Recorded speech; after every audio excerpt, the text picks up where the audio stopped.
em ta đời tâm đi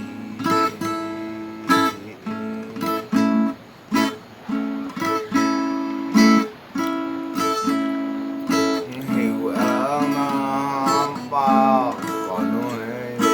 giá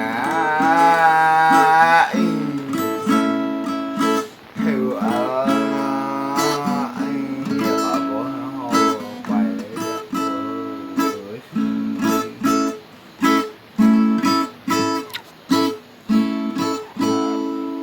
nghe ở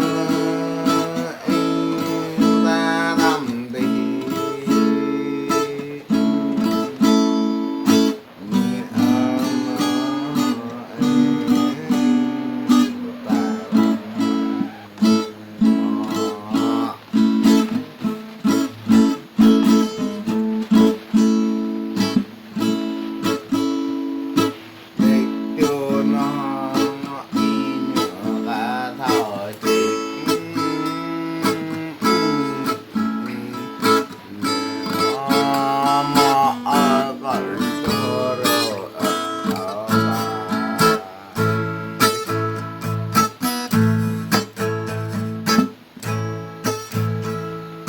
hiểu ở mà mà con nhỏ nó chăm con như tao mới nói về chứ đi mong á ôi tắt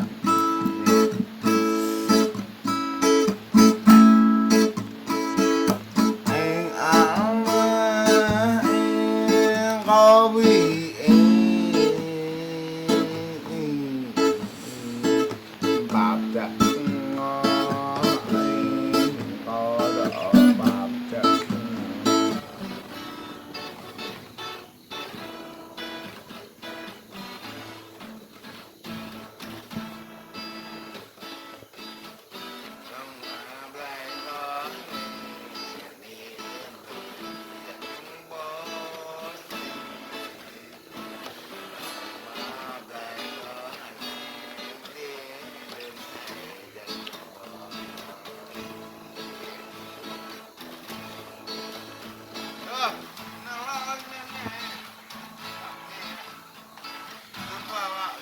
penitian ya, ay.